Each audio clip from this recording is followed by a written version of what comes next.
Bonjour, je suis Thomas de la société Lettel. Je vais vous présenter comment paramétrer les centrales de mesure MAP4 34RJ. Accédez au menu de programmation en maintenant la touche menu appuyée pendant 5 secondes jusqu'à ce que Read s'affiche. Read correspond au menu de lecture des paramètres programmés. Pour pouvoir modifier les paramètres programmés, appuyez une fois sur la flèche du haut pour que l'écran affiche Prog, puis appuyez sur la touche Entrée pour accéder au menu de programmation. Saisir ici le mot de passe par défaut, qui est 0001. Alors, pour incrémenter le chiffre qui clignote, il faut appuyer sur la touche flèche du haut. Pour passer au chiffre précédent, appuyez sur la touche flèche vers la gauche. Voilà. Une fois que le mot de passe est saisi, appuyez sur Entrée.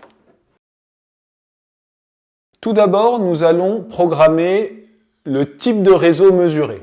Pour cela, accédez au paramètre Input, puis appuyez sur Entrée, puis Network, NET, appuyez sur Entrée.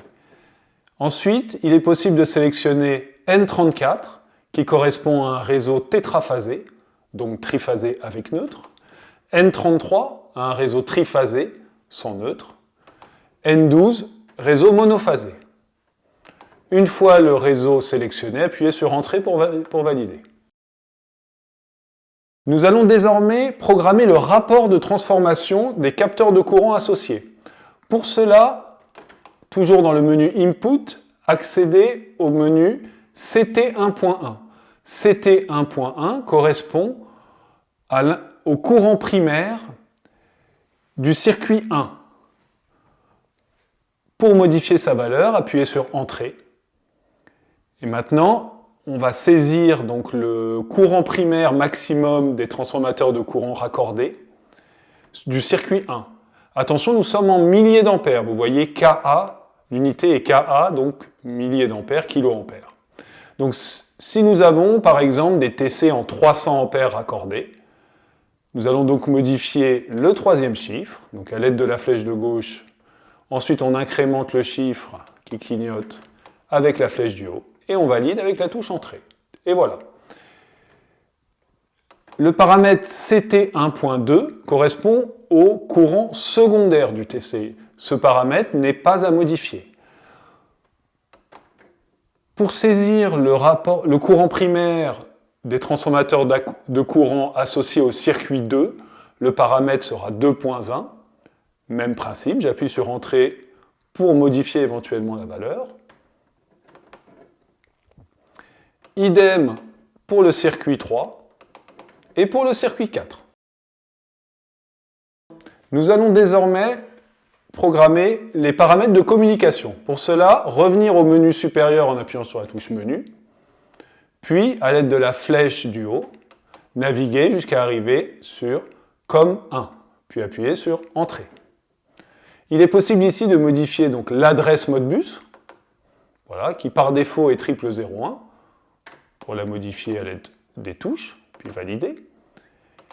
Ensuite, les baud par seconde, donc la vitesse de communication, qui est de 9600 par défaut, mais qui est modifiable à 19200 bits par seconde, 38400, 1200 bits par seconde, 2400, 4800 ou 9600.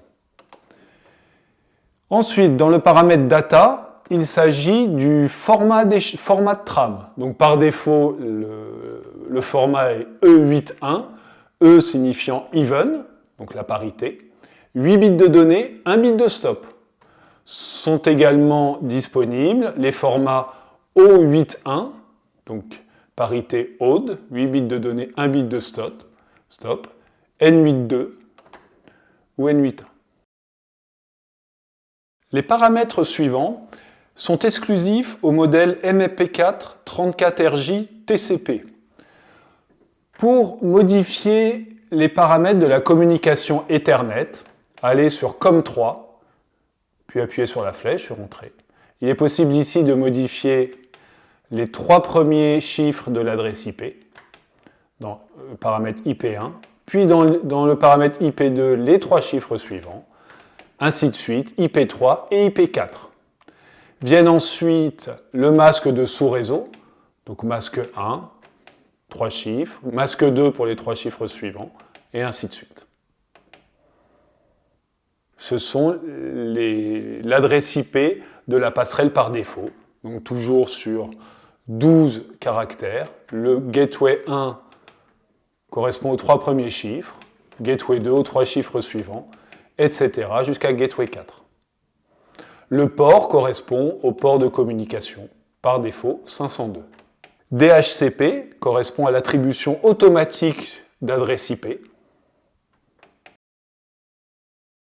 La centrale de mesure MAP4 34RJ TCP est équipée de sorties relais et d'entrée digitale.